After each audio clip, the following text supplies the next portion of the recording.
Emergency. Which service? Police! Get me the police!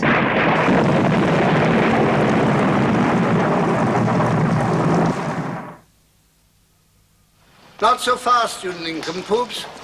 Where's the car?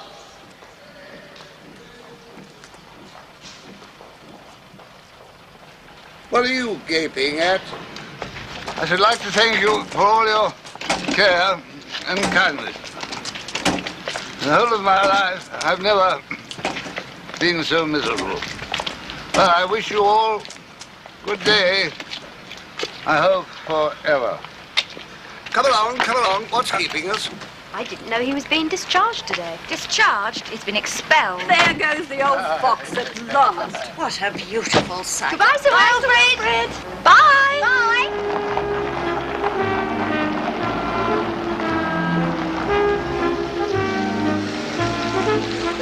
Do you think he'll be back again? He does. I'm leaving.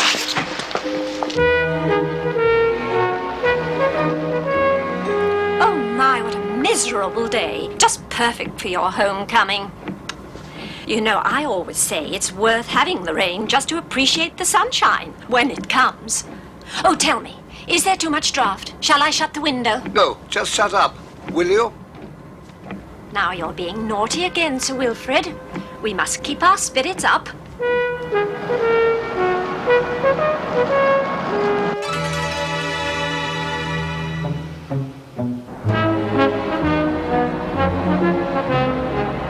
I just adore London. It's so eccentric. We're united at the palace, Sir Wilfred. No, at the zoo, I think. Look, there's Harrods. I buy all my stockings there. Amazing.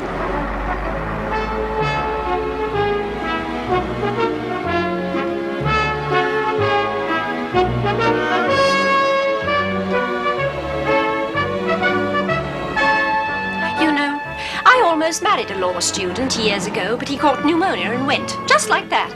Died of fright, didn't he?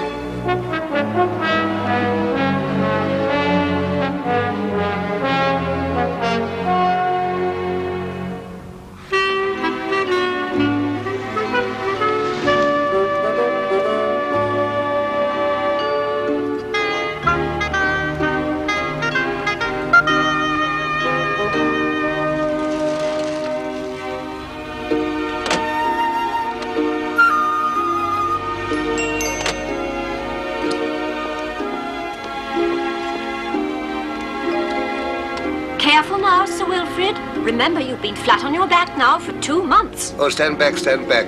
Williams, my cane.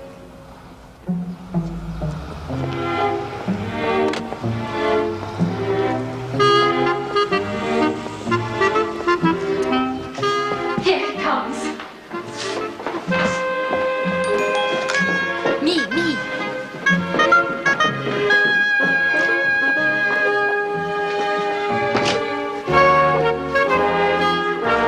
Good morning.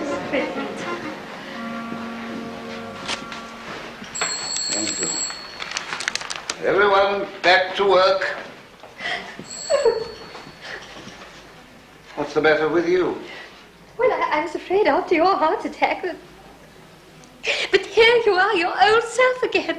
Any more of such sentimentality and I go straight back to hospital.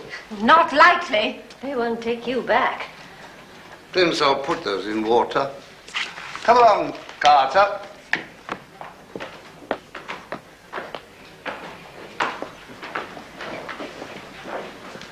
Look at this room. Old, ugly, musty. I never knew I could miss anything so much. Miss you too, Carter. Musty old buzzard. Oh, thank you, sir. I'm not a religious person, sir. When they took you away in that ambulance, I lit a candle. Oh, thank you, Carter. Well, actually, I was lighting it for myself, sir. I mean, if anything happened to you, what would happen to me after all these years? Ah, indeed. I started with your first murder trial, you know. Indeed, you did. 37 years ago, and still got the same wig. Face it, Carter, will you? Yes, sir, I'm afraid we put it away, sir. Put it away. In mothballs. Mothballs. I suppose you thought I wasn't going to practice again. Oh, no, sir, we have several interesting briefs for you. A divorce case, tax appeal, very simple, excellent fees. Never that. I'm sorry, Sir Wilfred, but you're not to undertake any more criminal cases. The doctors. Doctors? They've deprived me of everything. Tobacco, alcohol, female companionship. Carter. Yes, sir. You can bring me a bigger box, bigger mothball. And put me away in it too. 11:30, Sir Wilfred. Time for a nap before lunch. Later. Come now, let's get you upstairs. Let's get you undressed and we'll lie down. We? What a prospect. Upstairs. Come along now. No, don't pull me. I could strike. Oh, you'd never do that. You might break your cigars. What cigars? The ones you've been smuggling. How did they get there? In hospital, he'd hide the brandy, too. We called him Wilfred the Fox. I'm confiscating these. Just one? No. Upstairs, please. I mean, just a puff after meals. Not before, not during, not after. Cigars, Sir Wilfred, are a thing Some of the surprise, past. Carter. Some dark night I shall plunge a thermometer into her heart. Oh, no, sir. You mustn't walk up.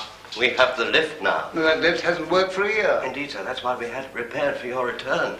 The doctor was adamant about it. He ordered it. Are you sure that it's... Oh, yes, it's quite reliable now, sir. Shall we go? Good morning, Miss O'Brien. Ah, hey, you. Sir Wilfred, how very good to see you back on the job again. Nothing scheduled except a few dull civil cases. Well, in that case, I think I might have something interesting for you. I have my client right here with me, and this is Mr. Leonard Vole. And he's in quite a ghastly mess, I'm afraid. Oh, how do you do, Mr. Vole? Well, according to Mr. Mayhew, not very well, sir. Sir Wilfred, it's 11:45. I know what the time is. Sorry. Next year, Mayhew. Nice to have met you, my boy. My pleasure, sir.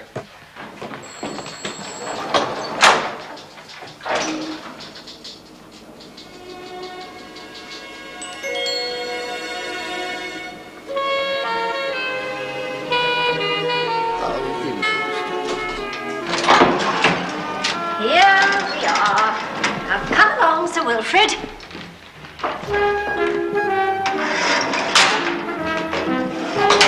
Sir Wilfred! Sir Wilfred!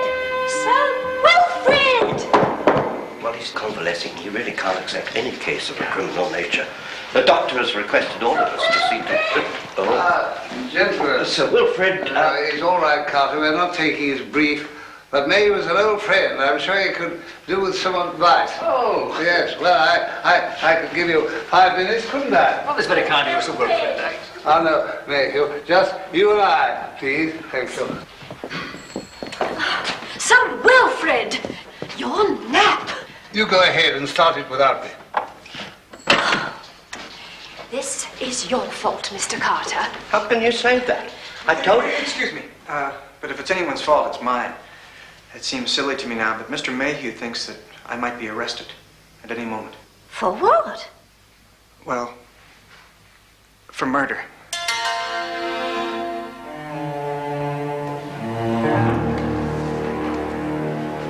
This woman, a middle-aged widow, was living with a housekeeper in Hampstead. The housekeeper claims that Mr. Vole visited the widow the same evening she was found dead. Struck in the back of the head. I see. He seems such a nice, harmless chap. Simply caught in a web of circumstantial evidence. I wonder, could you perhaps think of a line of defense? I think best with a cigar. Oh, yes.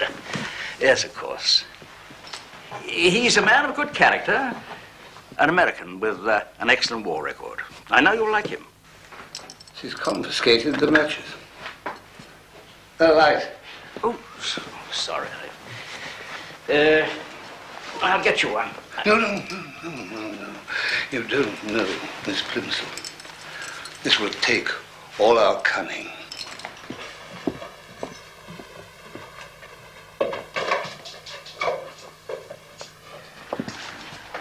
Young man, a rather important point.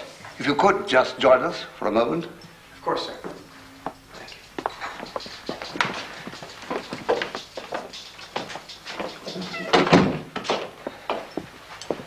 Sir? Give me a match. What? Give me a match. I'm sorry, I never carry them. Oh, my God. You said I'd like it. I do have a lighter, however.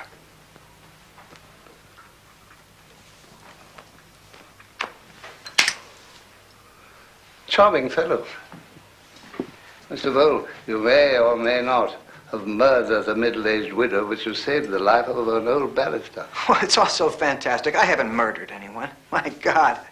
I hate violence of any kind. I'm only here because Christine, that's my wife, thought I might be implicated in some way. Do I really need 2 lawyers? Excuse me, it seems silly. Mr. Vole, those who commit murder in this country face the hangman. Is that silly? No, sir. I didn't mean... Hey, Hugh, you explain to him, will you? I am a solicitor, Mr. Vole. Sir Wilfred is a barrister.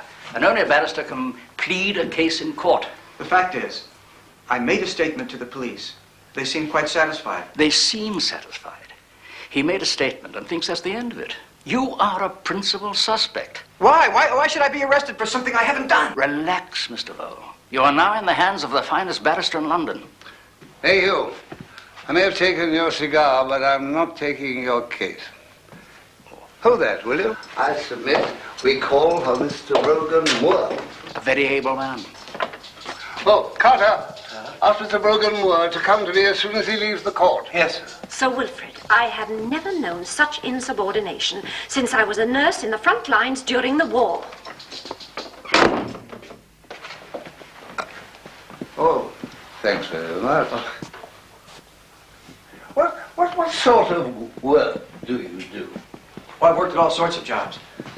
Mechanics, mostly. I like working on cars the best, picking up new gadgets for them. Yeah, I see. But you're not working now? No. How did you get to know Mrs. French? On Oxford Street. One day I saw this old lady carrying a lot of... Old lady? Well, she was in her 50s, wasn't she? Well, she's carrying a lot of packages, and then right in the middle of the street, she dropped them. She was trying to pick them up, and I saw this bus coming towards her. I yelled at her, and she managed to get to the curb in time. Well, and then? Oh, I picked up the packages for her. I wiped some of the mud off. I tried to calm her down. I presume she was grateful. Oh, you'd have thought I tried to save her life. And then? Well, then she asked me to come and see her. And so you went? Oh, I thought it would be rude to refuse, and she seemed very lonely. Her husband had been in the colonial service and died at the age of 45. Poor guy. Heart attack. Please. Not while I'm smoking. And so... Well, and then you saw her quite frequently. Yeah, we'd sip sherry and play canasta. You know, it's really weird to think of her now, lying there in that living room, murdered. Oh, I assure you, they've moved her by now. Not to have done so would be unfeeling, unlawful, unsanitary. You say that he was in her place on the night of the murder? Oh, yes, but I left before 9:30. The housekeeper claims that Emily French was still alive when she came back at 10. How much money did you get out of her? Nothing. Not a cent. The truth. How much? Why should she give me any money? Because she was in love with you. Excuse me, sir. That's ridiculous. She liked me. She even pampered me like an aunt. But that's all. I swear it. Why didn't you tell her you were a married man? Oh, I did tell her. Did you take your wife to see her? No. Why not? Well, because, well, she was under the impression that Christine and I didn't get along too well. Did you give her that impression? No, she seemed to want to believe it that way. But you never corrected that impression. I was afraid she'd lose interest in me. Because she was rich. Yes, I suppose so. And you were after her money. Were you? Yes, in a way. I was hoping for a loan, that's all, for an invention of mine. That's all it would have been. Is that so bad? The housekeeper was out. Just you and that lonely woman in the empty house. How easy it would have been. No! When I left her, she was alive. I know things do look bad for me, but I swear to God I didn't do it. You do believe me, don't you? No, you're wrong, Mr. Vole. Things don't look bad for you. They look absolutely terrible. You've no alibi, no witness. Just my wife. The testimony of a devoted wife, I'm afraid, does not carry much weight. Ah, Roger Moore. Come in, come in. So good to see you out of hospital. Glad to get rid of it. Ah, you know Mayhew. This is his client, Mr. Leonard Vole. The Emily French murder. Indeed. How do you do? Ah, not too well, I'm afraid. He's no alibi. He's a hot potato. I'm delivering it right in your lap. Much obliged. Well, your best defense will be lack of motive. If he's sponging on her, why kill her off? No motive. No money, I'm afraid. You'll have to sue for your fees. I'll simply put a lien on his £80,000. What, 80,000 pounds? Why, the £80,000 that Mrs. French left you. Left me? They found her will this morning. Congratulations. My God, you've got to be joking. 80? I can't believe it. I've got to call Christine right away. This inheritance, it doesn't make things look any better for me, does it? I wouldn't think so. So now they'll say I did have a motive. I would think £80,000 a very handsome motive. Excuse me, sir. There are two gentlemen here asking for Mr. Vole. The police? Yes, sir. Tell them to come in. Yes, sir. My God. Is this it? I'm afraid it may be, my boy. But I had no idea she'd leave me her money. How could it be a motive? Now, don't worry. Mr. Brogan Moore will bring all that out in court. Ah, Chief Inspector Hurd. Congratulations on your promotion. Oh, thank you, Sir Wilfred. Sorry to disturb you in your chambers. No, not at all. We have your dangerous Mr. Vole here. You are Leonard Vole? Yes. I have a warrant for your arrest on the charge of murdering one Emily French. I must warn you, anything you say will be taken down and may be used in evidence. Pardon me. I've never been arrested. Do I have to be handcuffed? That won't be necessary. I'll go to the station with you, see you're properly charged. Will you explain to my wife? Yes, of course.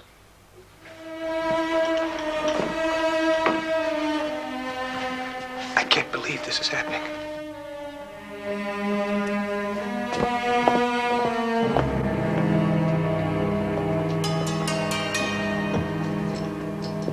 Well, did you give him your monocle test? Yes, I did. And? Curiously enough, he came through with flying colors. Excuse me, Sir Wilfred, but Miss Plimsoll has issued an ultimatum. If you're not in bed in 1 minute, she will resign. If you refuse to take proper care of yourself, sir, I will be forced to resign too. Blackmail. All right, Carter. I'll go quiet. It's been a bit hectic this morning. Ah, Miss Plimsoll, how alluring you look. Like a caged cobra. How do I manage to resist you? Wilfred, would you care to question Mr. Vole's wife? Sorry, I'm in no condition to cope with weeping women. You want a dozen handkerchiefs. No. That will not be necessary. How do you do? I am Christine Vole. Madam, I'm Wilfred Robarts. This is Mr. Brogan Moore. We've some rather bad news for you, I'm afraid. Don't be afraid. I'm quite disciplined. He's been arrested, hasn't he? And charged with murder. I told him he would be. You show extraordinary fortitude. My friend here will take on your husband's defense. Oh. You will not personally defend Leonard? Well, regrettably not. My health, you see. I've heard you described as the champion of the hopeless cause. Perhaps this cause is too hopeless.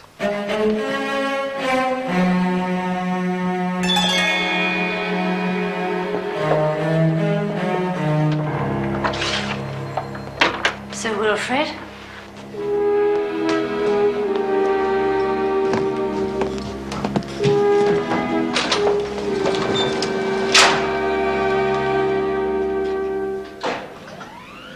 I intend to have a very serious discussion with Dr. Harrison. It was a great mistake to let you come back here. I should have taken you directly to some far-off resort, like Bermuda. Never.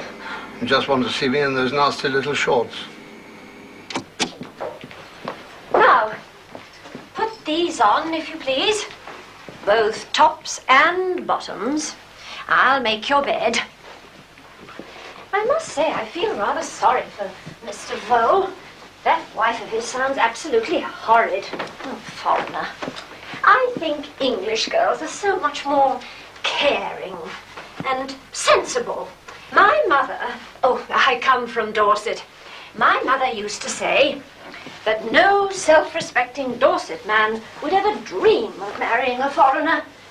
Have you ever stayed in Dorset? Oh, I do so love it. Such a happy, happy childhood. Yes. Oh, well, my career now takes me to so many places, I've no time to be homesick. No. No, that isn't true. Sometimes I feel just so lonely, you know. So lonely. Oh, but one must keep busy. One must keep active. I think you'll agree with me there. It's so rewarding, you know, to be in the service of those who need professional care.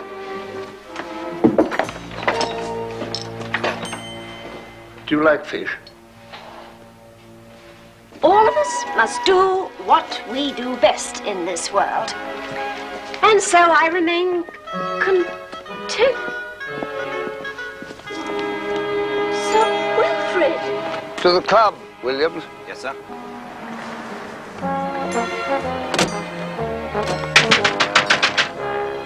Forgive my haste, but my nurse might be following on her broomstick.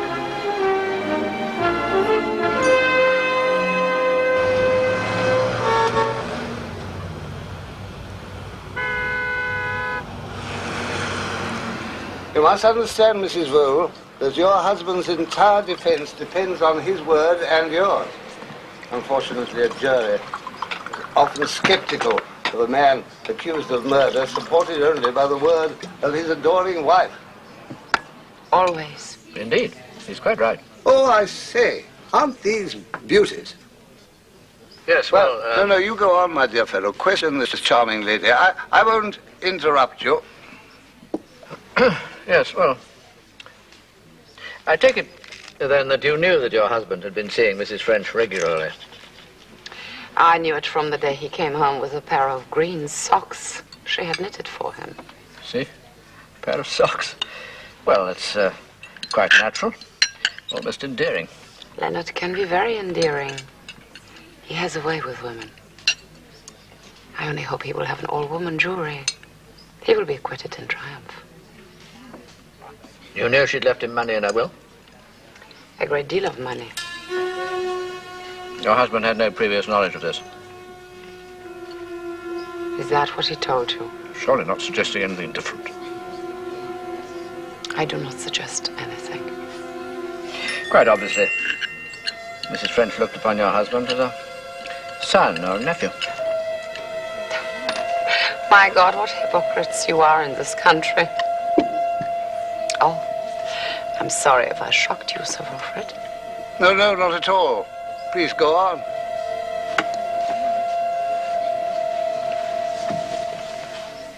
There. Is that more comfortable for you, Sir Wilfred?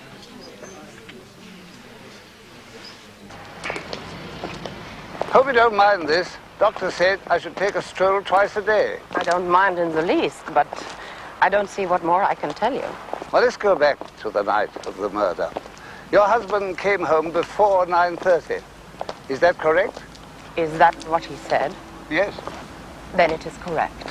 He came home before 9:30. If you want the truth, Mrs. Vole, you're going to be under oath. Yes.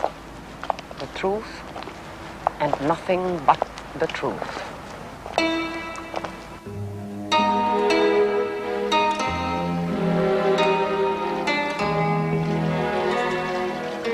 Mrs. Vole, do you love your husband? Leonard thinks I do. Well, and do you? Am I already under oath? Mrs. Vole, whatever your gambit may be, do you know that under English law, you cannot give testimony against your husband? How very convenient. The prosecution will attempt to hang your husband, a husband who loves you. Loves me. Leonard worships the ground I walk on. I assume that you love him as much? You want to know too much. Auf Wiedersehen, gentlemen. Don't worry.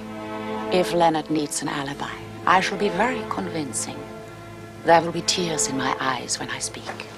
You're a very remarkable woman, Mrs. Vole. And you are satisfied, I hope.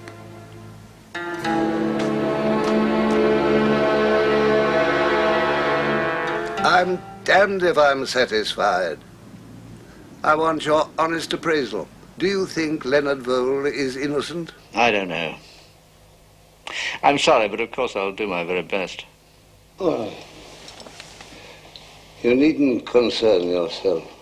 I shall take it on from here.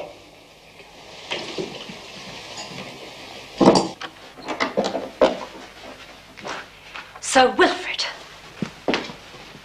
you may wish to know that I have called Dr. Harrison and given him a complete report on your shocking behavior. Give me a match. Sir Wilfred. Did you hear what I said? Give me a match.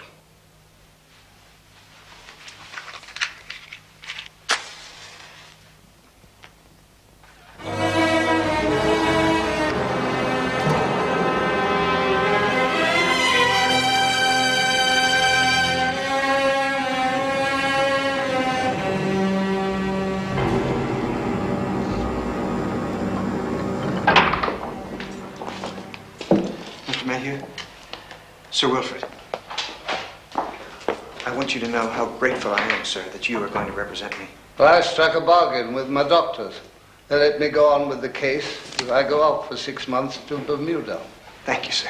Let's hope we'll both be the better for it. Would you put these on, please?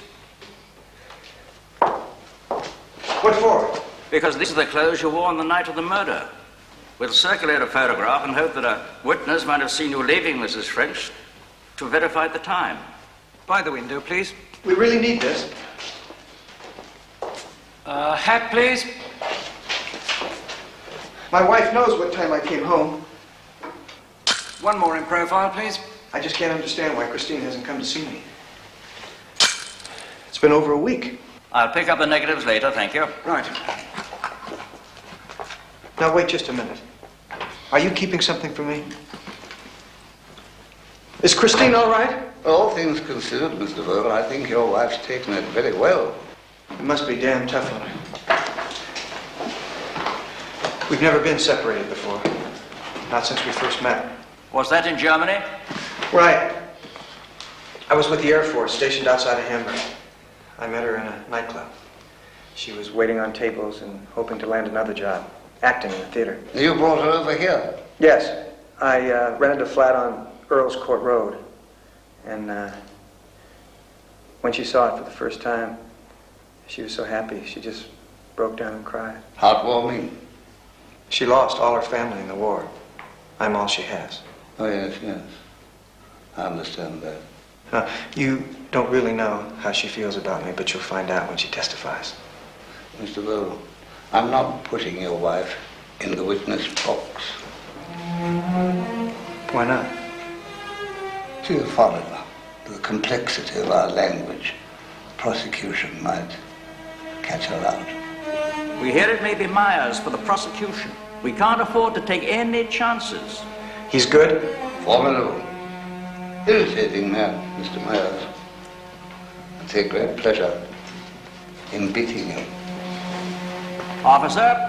But Christine must give evidence.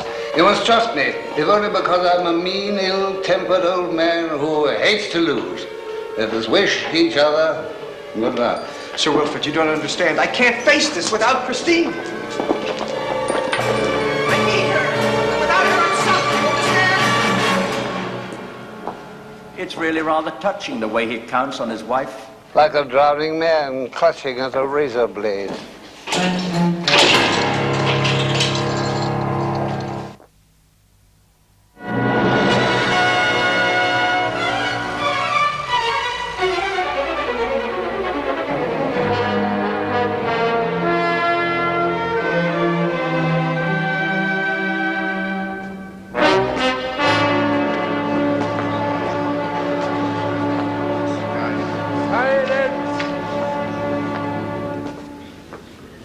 Is your name Leonard Vole?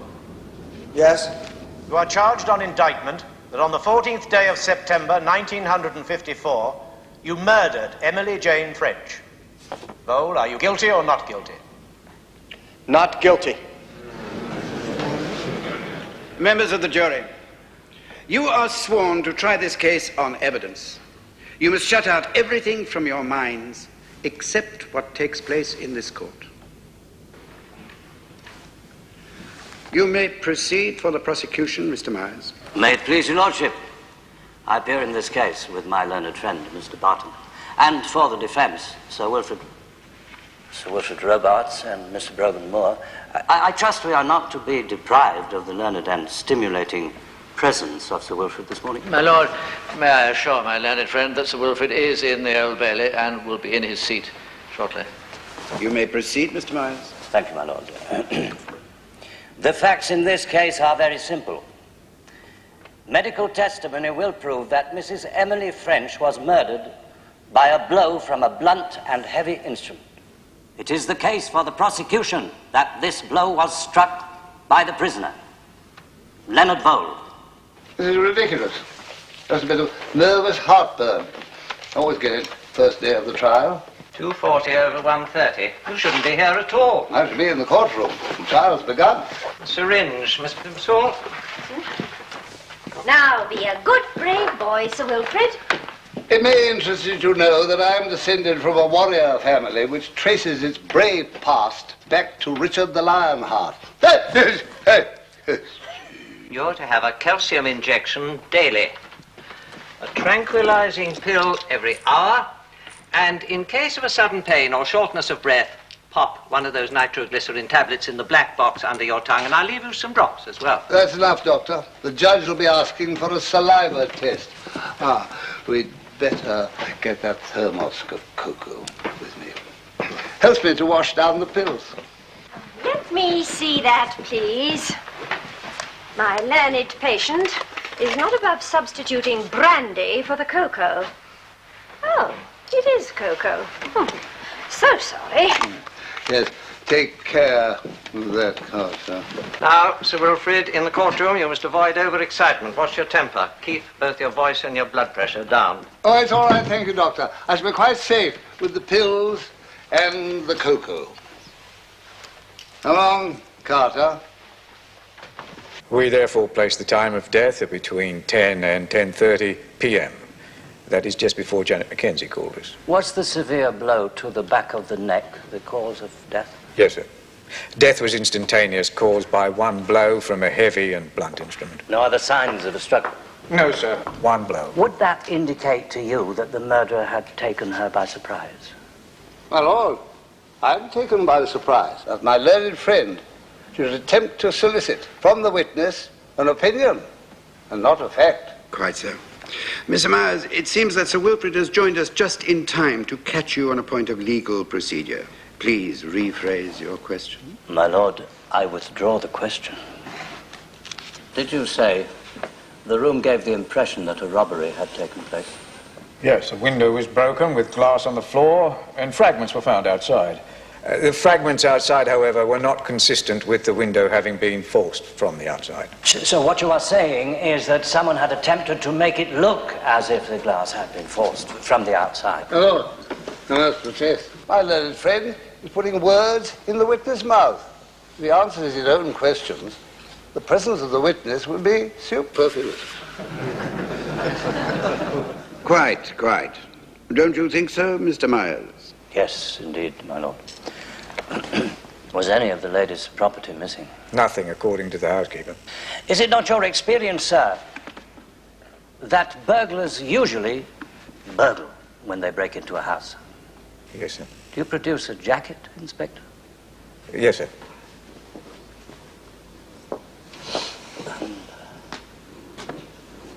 And is that the jacket? It is, sir. I propose that be tagged Exhibit 1. Where did you find it, Inspector?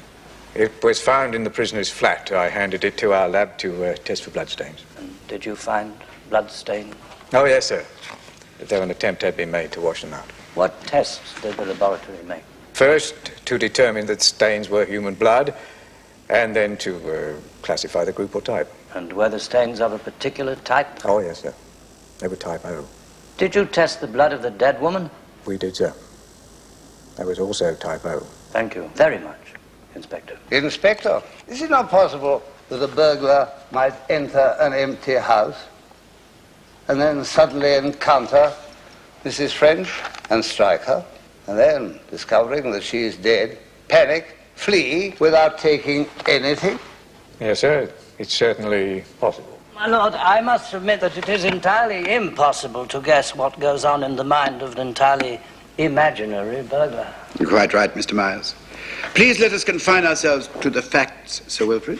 When you questioned the prisoner as to the stains on his jacket, did he not show you a recently healed scar on his wrist and tell you that he'd cut himself while slicing bread with a kitchen knife? Yes, sir. That is what he said. Did his wife not tell you the same? Yes, sir. But afterwards, no, she told us... Just yes or no, if you please. Did his wife tell you he'd cut himself while slicing bread? Yes, sir. I'll ask you to examine this knife.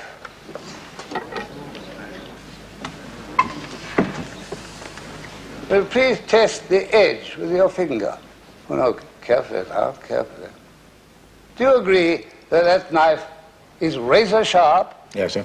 Such a knife could inflict a cut which would bleed profusely. It might, sir. Now then, you stated the blood on the prisoner's jacket and the blood of Mrs. French are the same type.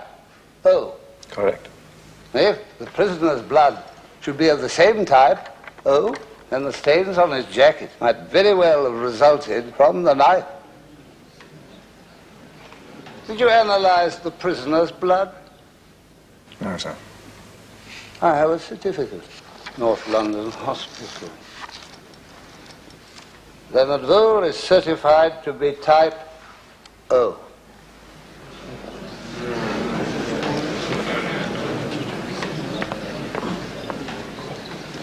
Call Janet Mackenzie.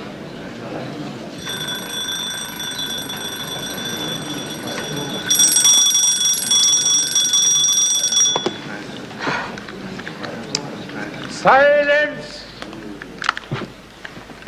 Take this in your right hand and read aloud what's on this card. Carter.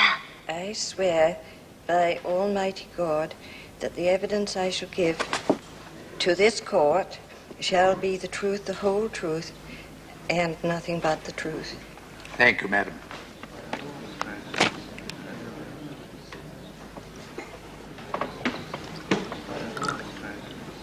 Is your name Janet Mackenzie? Yes. Were you companion housekeeper to the late Mrs. Emily French? I don't think he could get through the trial without his medicine every hour. I was her housekeeper. I've no opinion of so-called companions, poor feckless bodies, afraid to do a bit of honest work.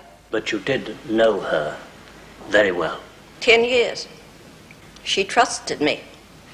Many's the time I've prevented her from doing a foolish thing. Will you tell us, in your own words, what happened on the evening of September the 14th? It was a Friday, my night out.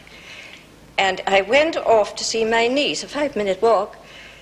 I'd promised to take her a pattern, a paper pattern. And I'd been there for a while when I remembered I forgot it. So I walked back to the house in the rain. The phonograph was playing in the sitting room. Mrs. French was laughing. She was in there with him. No, that isn't true! I heard them. Are you quite certain you heard Mr. Vole? Aye. He visited her often enough. So I went up to my room and I fetched the pattern, and then I heard this noise, crashing glass, and a thump, and then another thump. And what did you do? I was frightened. So I ran down to the sitting room, and there she was, dead. And everything tossed hither and yon. Did you really think a burglary had taken place? Oh, my lord, I must protest. Quite right. I will not allow that question to be answered, Mr. Myers.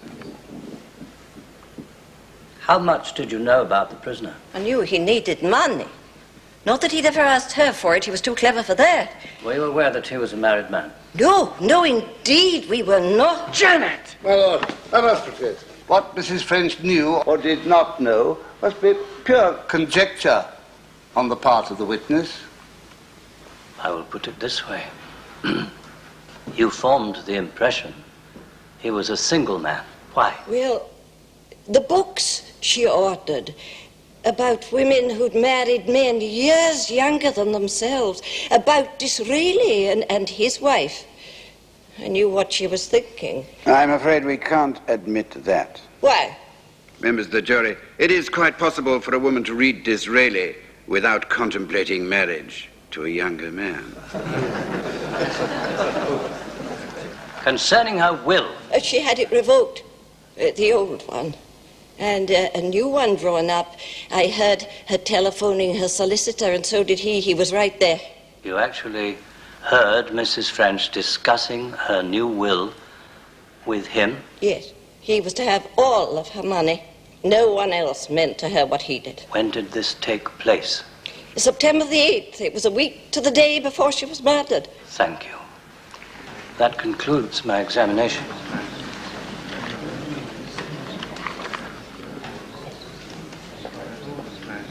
Not just yet, Miss Mackenzie.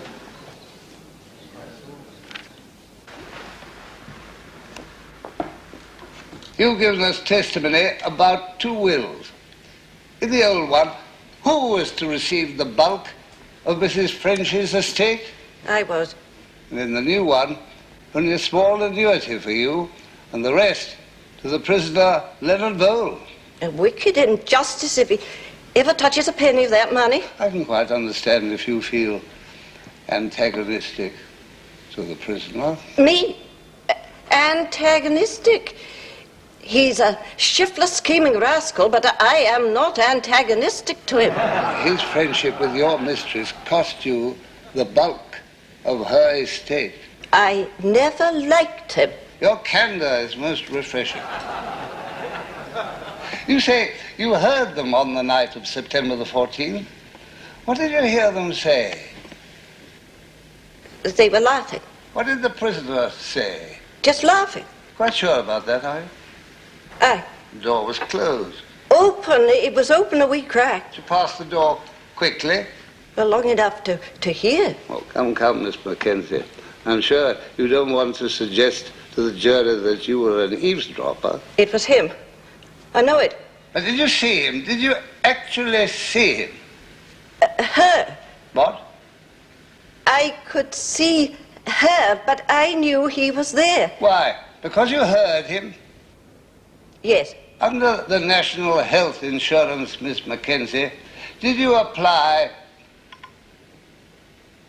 for hearing aid? What? For hearing aid. What did you say? My Lord, I must object to the way this question is being put. I'll repeat the question, my lord.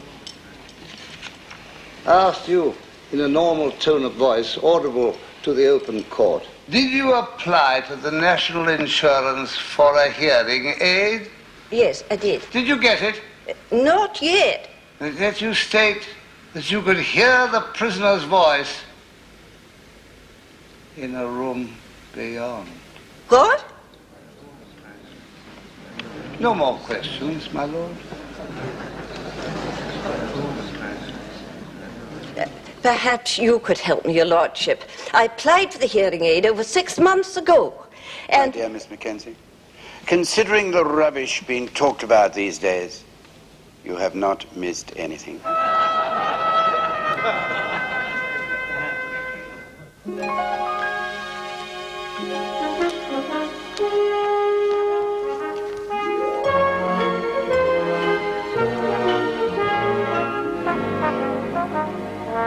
Over we go.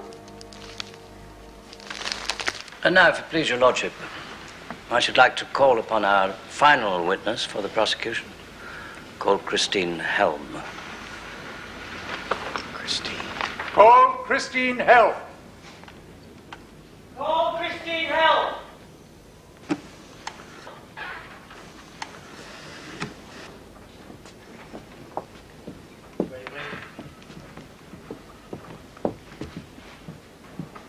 This way, madam.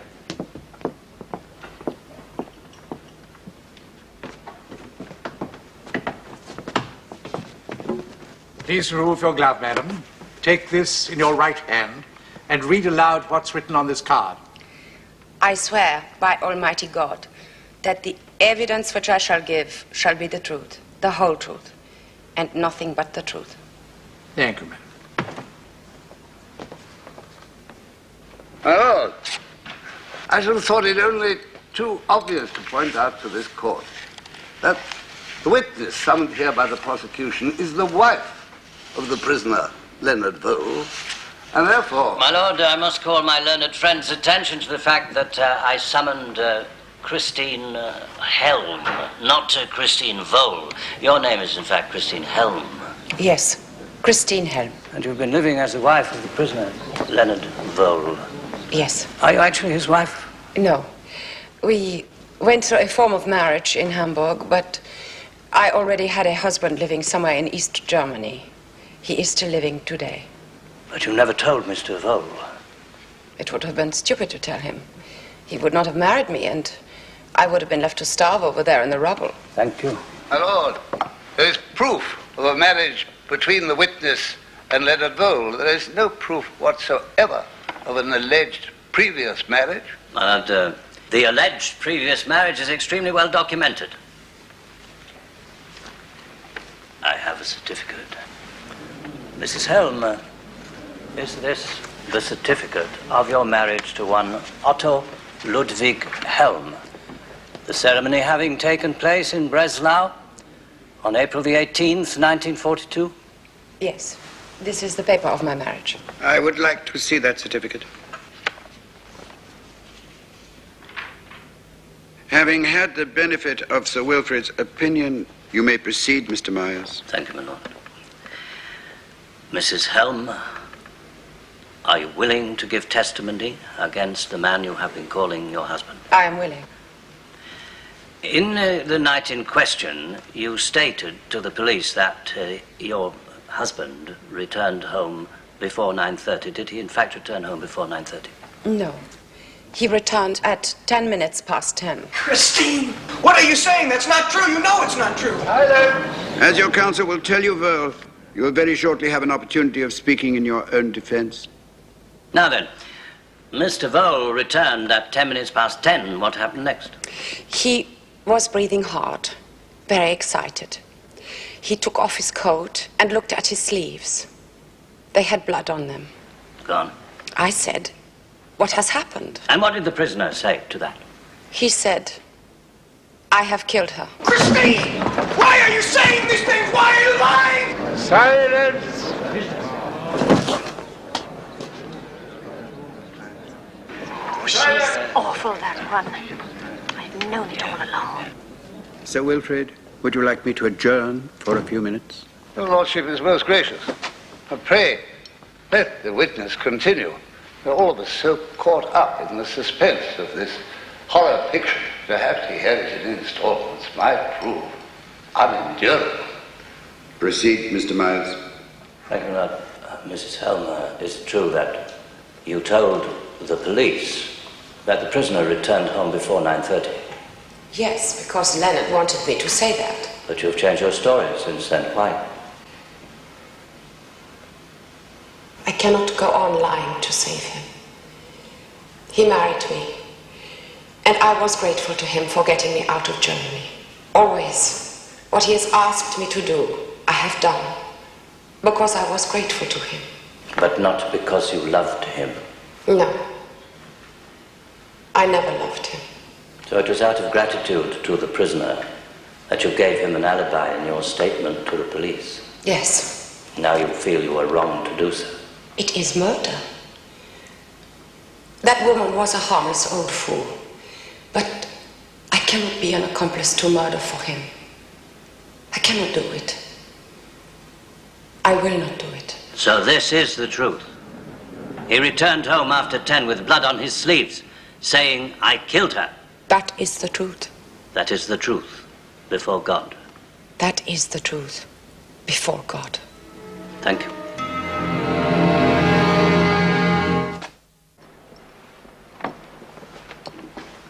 Mrs. Vole or Mrs. Helm?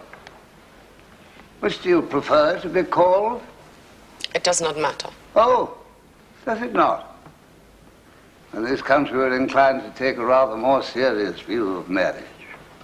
However, Frau Helm, it would appear that when you first met the prisoner, you lied to him about your marital status. I was desperate to get out of Germany. You lied, did you not? Just yes or no, please. Yes. Thank you. And then, subsequently, when you were arranging the marriage, you lied to the authorities. I did not tell them the truth because... You lied to them. Yes. In the ceremony of marriage itself, when you swore to love and to honor and to cherish your husband, that too was a lie. Yes.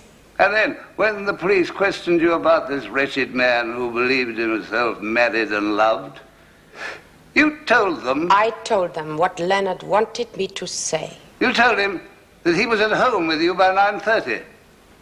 And now you say that was a lie. Yes, a lie. And when you said he had accidentally cut his wrist, again you lied. Yes. And now, today, you've told us a new story entirely. The question is, Frau Helm, were you lying then, or are you lying now, or are you not, in fact, a chronic and habitual liar?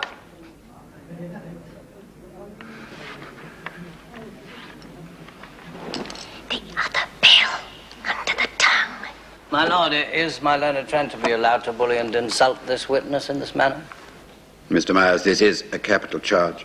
And within the bounds of reason, I would like the defense to have every latitude. Indeed. The witness has violated so many oaths that I'm surprised the testament did not leap from her hand when she was sworn in here today. I doubt there's anything to be gained by questioning you any further. That will be all, Frau Helm. Mrs. Helm, do you know the meaning of the English word perjury? Yes. It means to swear false under oath. And are you aware that in this country the penalty for perjury is a very heavy term of imprisonment? Yes, I am aware. Mindful of this, do you say that the evidence you have given is the truth, the whole truth, and nothing but the truth? So help me God. Thank you. That concludes the case for the prosecution, Lord.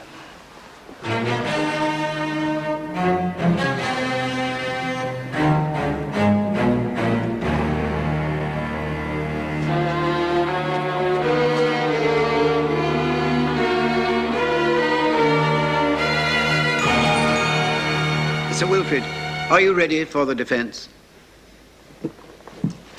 My lord, members of the jury, the prosecution very ably presented against the prisoner, Leonard Vole, a case of the most overwhelming circumstantial evidence.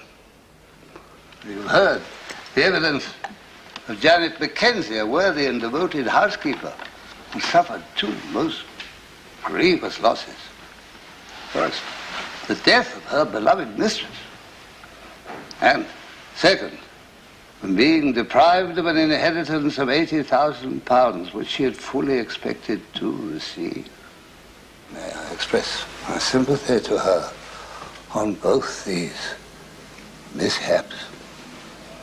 And finally, most damaging of all, The prosecution has produced a surprise witness, one Christine Helm, whom the prisoner married and removed from the rubble of her homeland to the safety of this country, giving her his love and the protection of his name. Although a wife cannot give evidence against or harmful to her husband, her marriage to him has proven fraudulent and bigamous. I would ask you to consider this marriage for what it is worth. This, then, is the prosecution's case. It is now the turn for the defense. We could present a variety of witnesses to his character, his war record, the lack of any criminal association in the past. However, I will call upon the only one witness who can shed light upon this tragic riddle, the prisoner himself. I call upon Leonard Stephen Vole.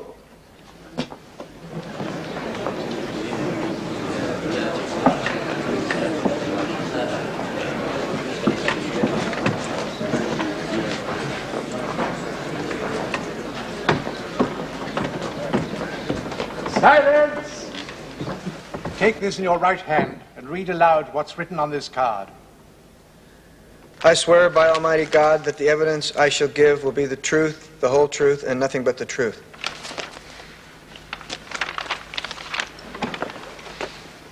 Her name is Leonard Vole. It is? Did you or did you not, on the night of September the 14th last, murder Emily French? I did not.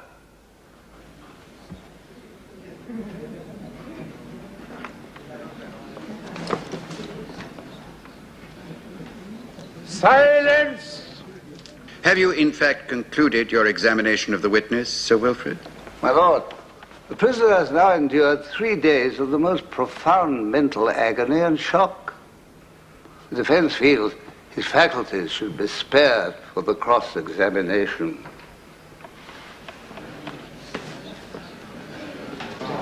Silence! Mr. Vole, you first made the acquaintance of Mrs. French. Were you employed? No. You had money then in savings? Nothing. Did you receive any money from Mrs. French? No, not a penny. Did you expect to receive any? No, sir. Did you know that she had left you money in her will? No, sir. When you went to visit Mrs. French for the last time, did you wear a trench coat and a hat? Yes, I did. Was it this coat and hat?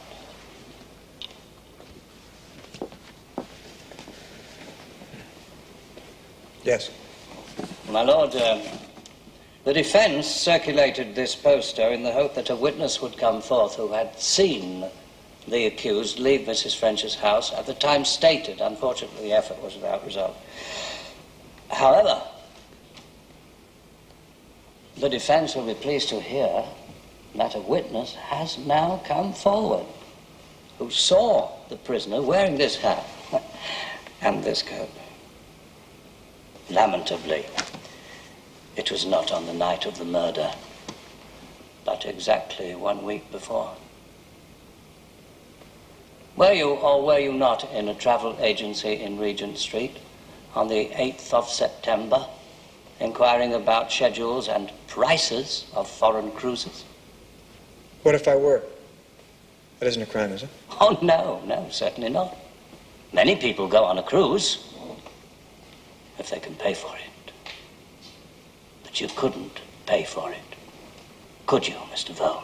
No. And yet you came into this travel agency, with a lady, a blonde, a honey blonde, I understand. Tell me, please, how on earth did you expect to pay for such an expensive and luxurious cruise? I don't know. It was, You don't know, perhaps I can tell you. On that very day, you heard Mrs. French alter her will, leaving you the bulk of her money. I didn't. I knew nothing about the will. And in the afternoon, you set about making plans to dispose of the money. No. There was nothing like that. I Well, I met this girl at a pub. I can't even remember her name. And we had a couple of drinks. We left together.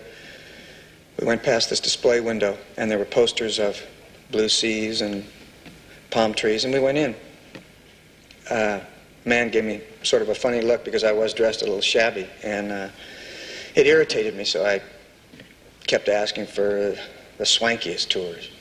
You know, all deluxe and cabin on the boat deck, just putting on an act. An act. An act when you knew you were going to inherit £80,000. No, it was nothing like that. I didn't think of killing anybody or inheriting any money. Just a coincidence that Mrs. French was killed only 1 week later. I did not kill her. Then why did Christine Helm testify as she did in this court? I don't know why. I don't even know why I still call her my wife. She must be losing her mind. She seemed remarkably sane and self-possessed to me. So insanity, then, is the only reason you can think of. I don't understand it. God. What's happened? What's changed her? I can't tell you, unless, of course, she's speaking the truth. She says you came home with blood on your clothes. I cut my wrist! You cut your wrist deliberately. No! You came home at 10 minutes after 10. That's not true! You've got to believe me. You've got to believe me. You've got to believe me. And you murdered Emily French. I didn't! I swear to God, I didn't. I've never hurt anyone. Ever.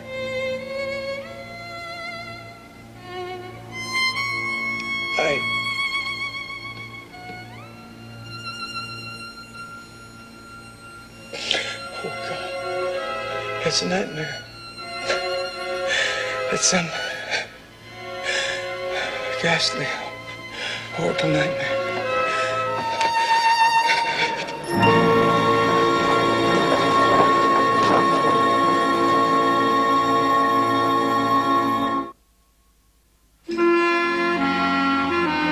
Good evening, Sir Wilfred. How did it go today? Sir Wilfred, I'm from Hawksome Hill. I've brought your Bermuda shorts along for a fitting. My what? I think you'd better slip into them now, Sir Wilfred. Otherwise, we'll never have them ready for tomorrow. Tomorrow, my dear man, I'm in the middle of a murder trial. But it'll be all over by tomorrow afternoon, and the boat train doesn't leave until 9:40. Well, you work it out. You know my shape. You've stabbed it often enough. But, Sir Wilfred, you must go upstairs and have a nice lukewarm bath and your calcium injection. And there's still a great deal of packing to be done. Ridiculous talk about boat trains. How do we know? The jury may be out for days. Not in this case, I'm afraid. Seems far too open and shut. I watched them when Frau Helm was on the stand.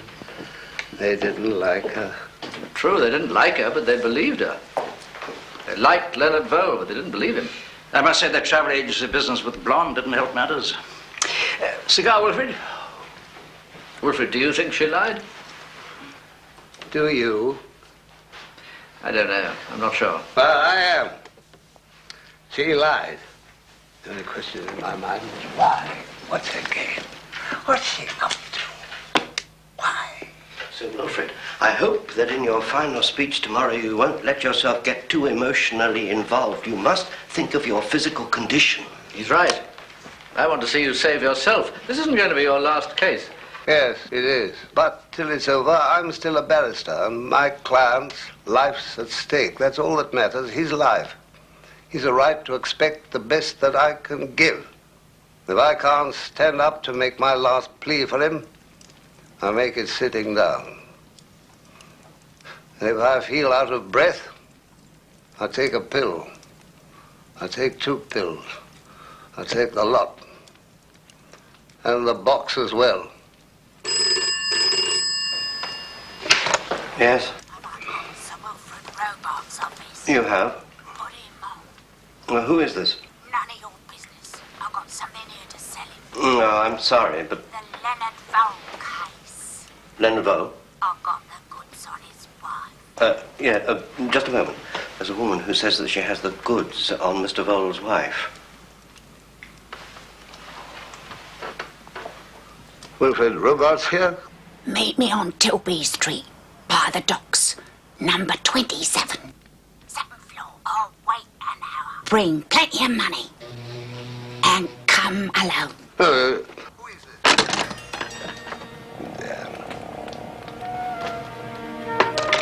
Drunken witch. Every murder trial, we always get some of them. Always with some ultimatum. Meet me at Tilby Street. Down by the docks. Bring plenty of money. Balderdash. Balderdash.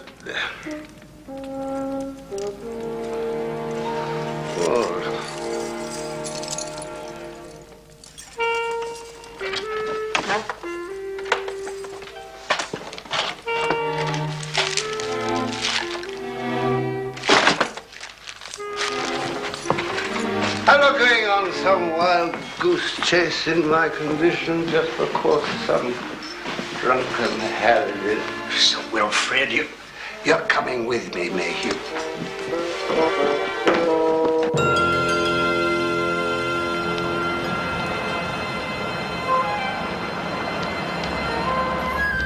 Good heavens, Sir Wilfred, where are we? It looks positively sinister. Steady, Mayhew.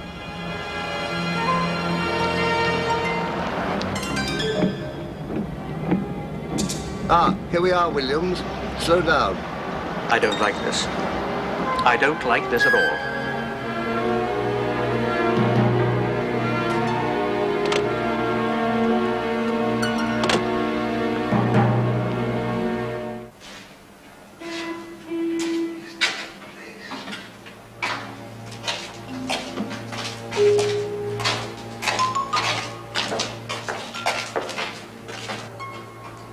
You stay here, Mayhew. No. I can't let you go up there alone. It's far too dangerous. I'm coming with you. She wants to see me alone. And she shall. Very well. But if you're not back in 10 minutes, I'm coming after you. 2nd floor, I believe.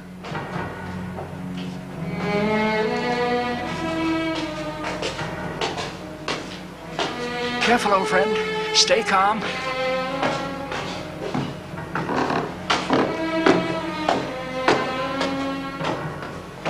Mind you don't trip, Sir Wilfred.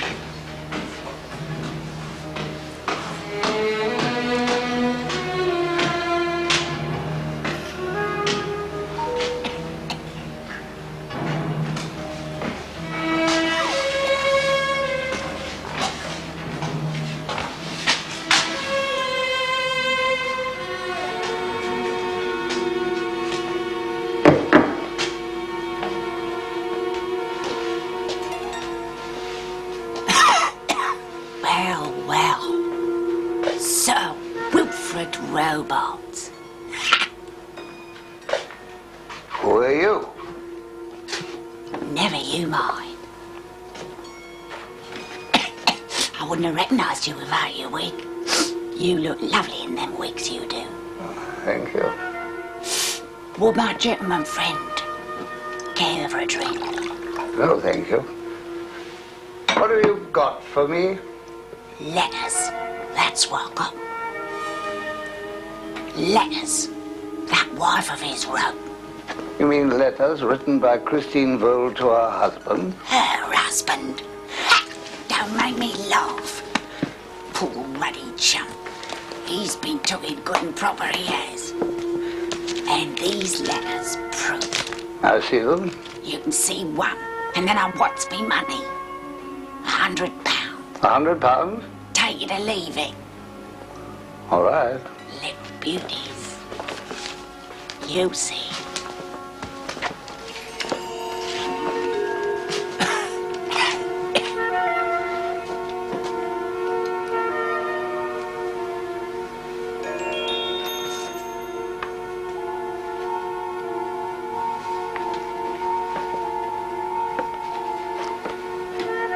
You can take that piece of glass out now. Are they authentic? They're hers, all right.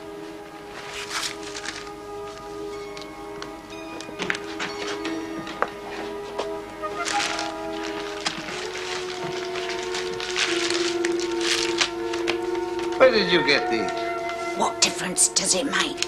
As long as she gets what's coming to her. What have you got against her? Here. I'll give you something to dream about, mister. Wanna kiss me, Daddy? Now, I didn't think you would. Did Christine Vole do that to you? You could say as much. Chap I was going with. Got to seeing her on the sly. And I caught them together. Told her what I thought of her, didn't I? And he gave me this. I've waited years to pay her back. And now it's come. I'm deeply sorry, madam. I'll bet! All right. I'll be with you.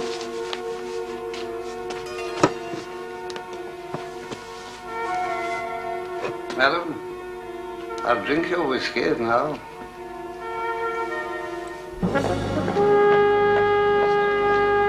Put up Leonard Vole.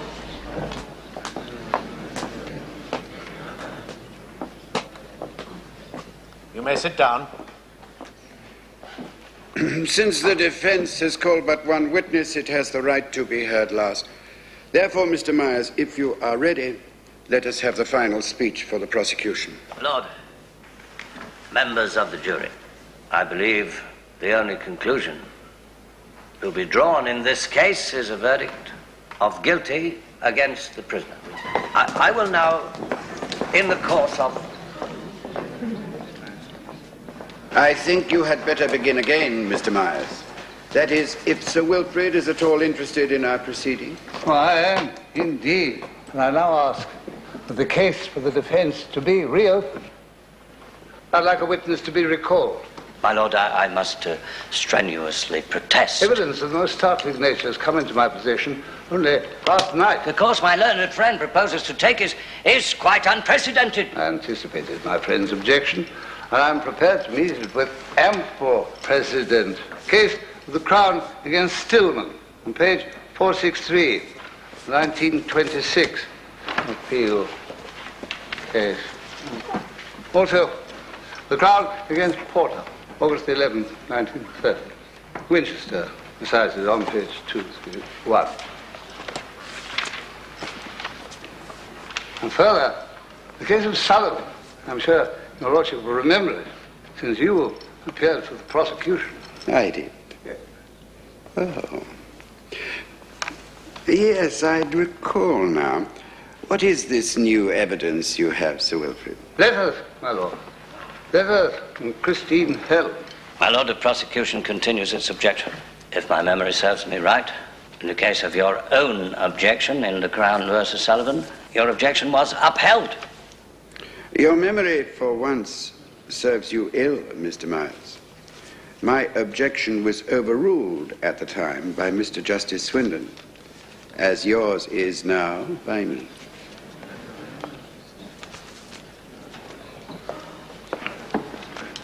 Call Christine Hell. Call Christine Hell. Call Christine Hell.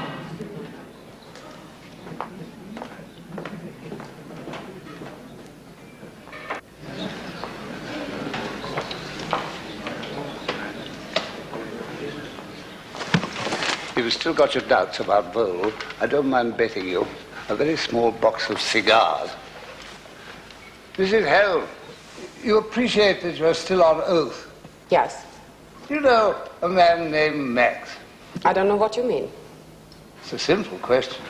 Do you know a man named Max? Certainly not. Oh, well, that's a fairly common name.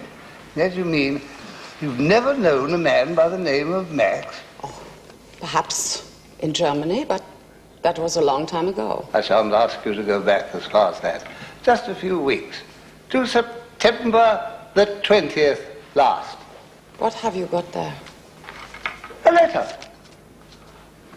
I suggest that on the 20th of September, You wrote a certain letter I don't know what you're talking about. addressed to a man named Max. I did nothing of the sort. The letter was but one of a series written to the same man. These are lies. All lies. You would seem to have been on, let us say, on intimate terms with this man. Sir Wilfred! That isn't true. The prisoner, in his own interest, will remain silent. I'm concerned only with one particular letter. My beloved Max, an extraordinary thing has happened. I believe all our difficulties may be ended. This is a forgery. It isn't mine. It isn't even my letter paper. It isn't? No. I write my letters on small blue paper with my initials on it. Like this.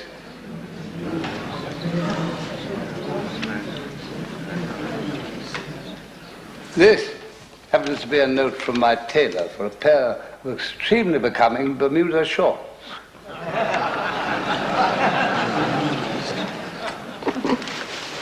Wilfred the Fox. That's what we call him, and that's what he is. Now, Mrs. Helm, you've been kind enough to identify your letter paper. Would you care to have an expert identify your handwriting?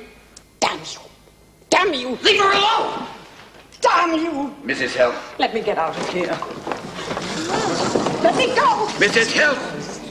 Usher, give the witness a chair.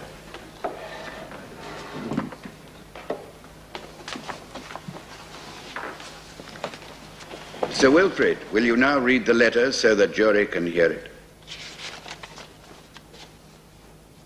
My beloved Max, an extraordinary thing has happened.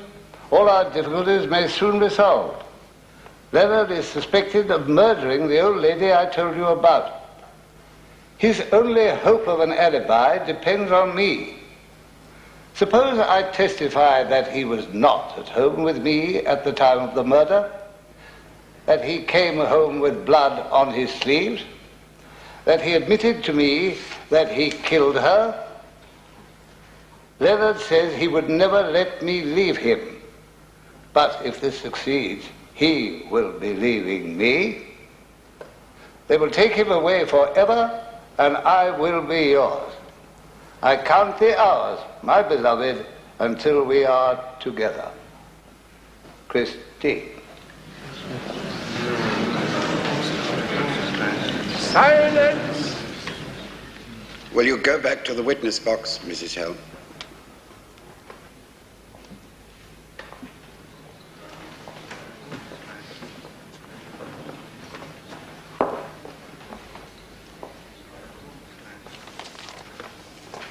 I now ask you again, Christine Helm, did you write this letter?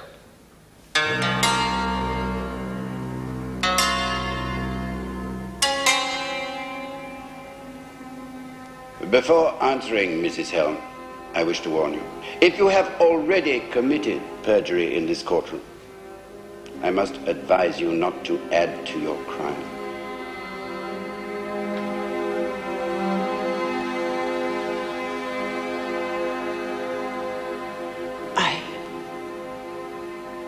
Wrote the letter.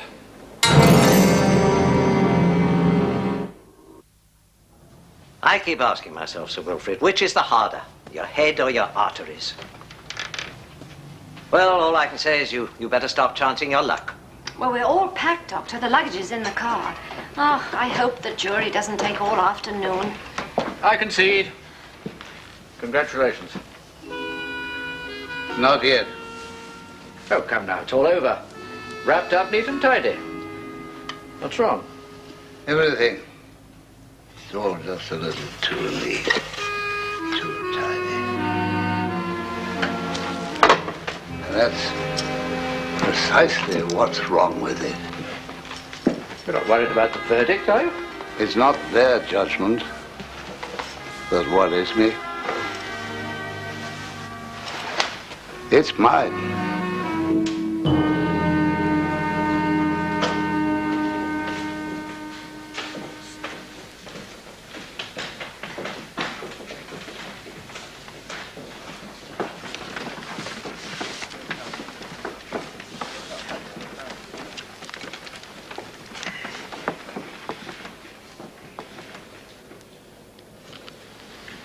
Put up, Vole.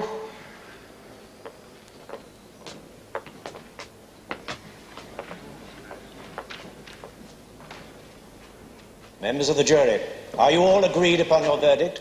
We are. Do you find the prisoner at the bar, Leonard Vole, guilty or not guilty? Not guilty, my lord.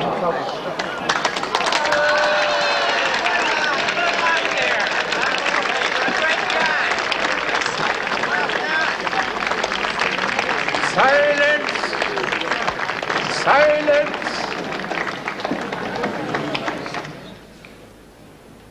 Leonard Vole, you are found not guilty of the charge and are hereby discharged and free to leave the court.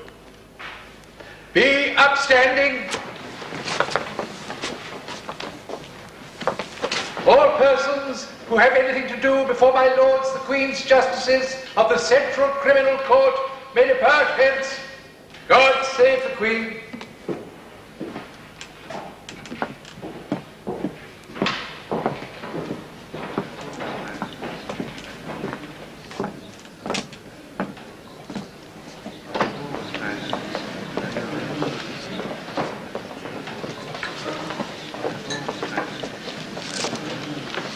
Thank you, sir, for everything.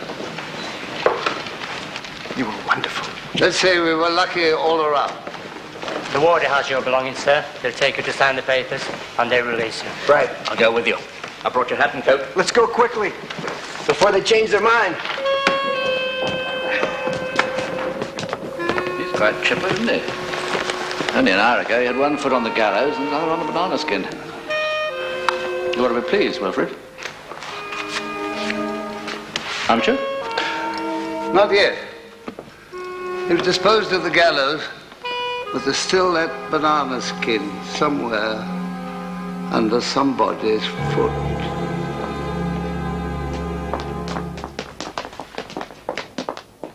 Wait in here, madam, till we get rid of the crowd. Come on, break it up. Are you ready, sir? Because Miss Plimsoll will be waiting. Let me finish the last of the cocoa carter, but I'm still beyond her jurisdiction.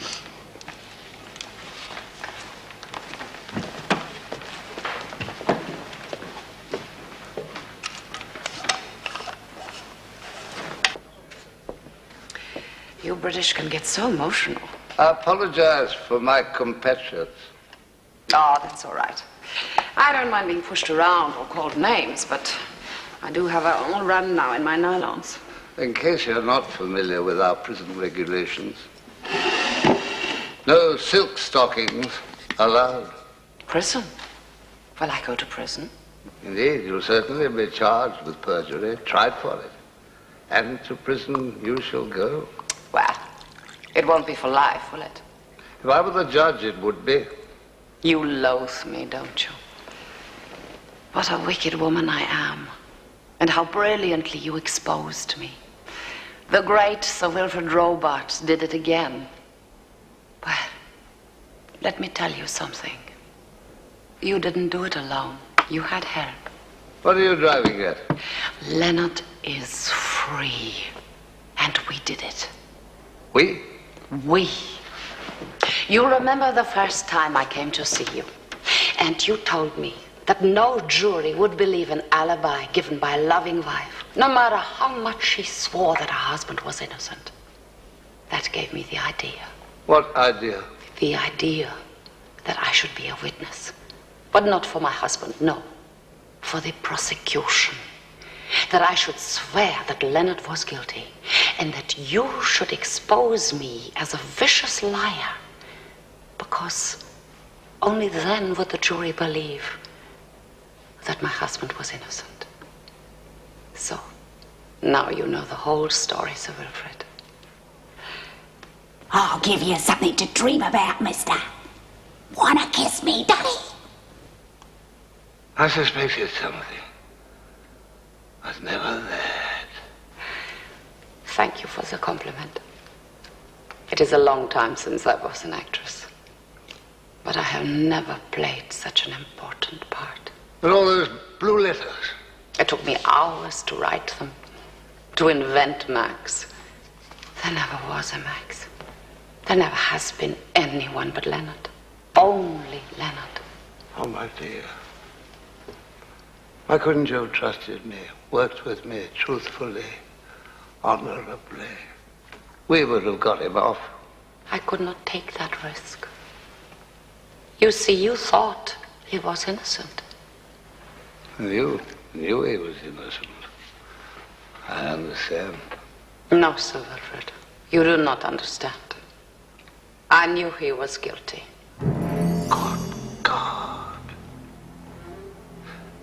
That can't be true. I wish to God it was. But Leonard did come home a few minutes past 10.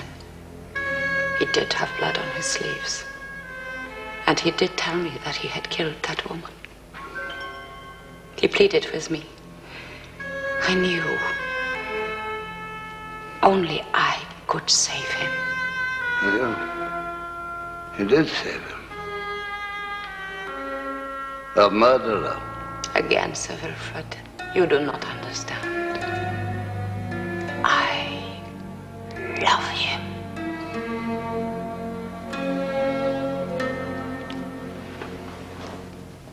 I told you she was an actress. And a good one. I knew she'd do something for me, but I just didn't know what. Or how. Leonard, darling. Fooled you completely, didn't she? No. It was you, Vole, who really fooled me. After 37 years. You'll be so blind. So stupid.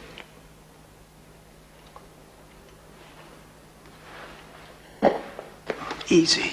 We both got out of it alive. Better take a pill. There's still courts in England. They're not through with you yet. Well, sure they are. You know that. You did too good a job, Sir Wilfred. You got me off. I can't be tried again. That's the law.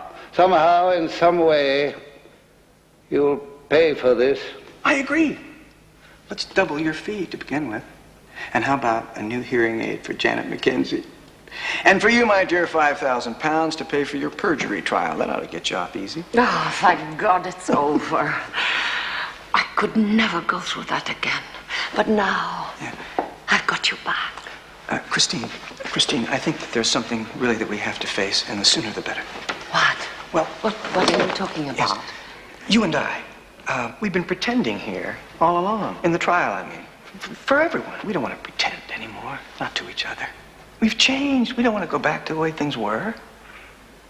But, Leonard, Believe me, I have absolutely no regrets, but it's over. No. We've only 20 minutes to catch the boat train, Sir Wilfred. Oh, my God. You can't mean it. You can't leave me.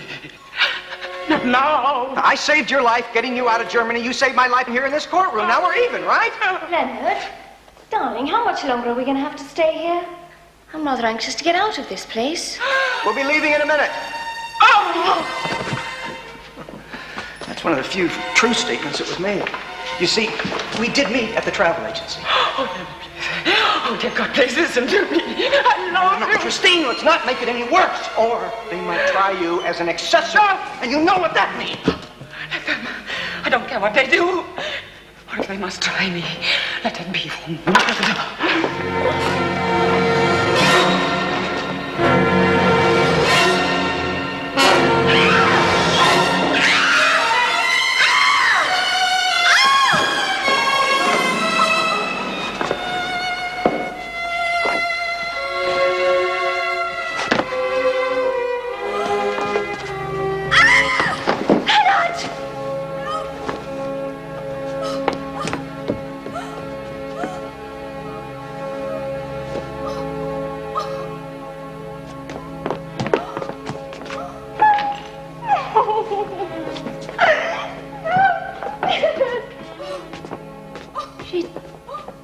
She killed him.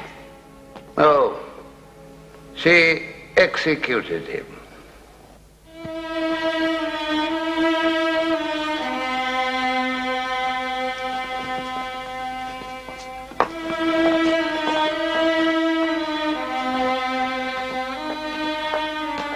A remarkable woman.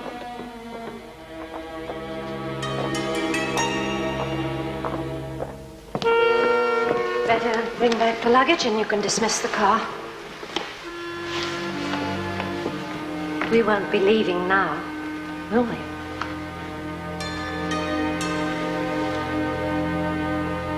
No. Thank you, Miss Plimsoll. Get Brogan Moore to my chambers directly. And have Mayhew there too. We're appearing for the defense in the trial of Christine Vole. Come on, old man. Sir Wilfred! You forgot your brandy.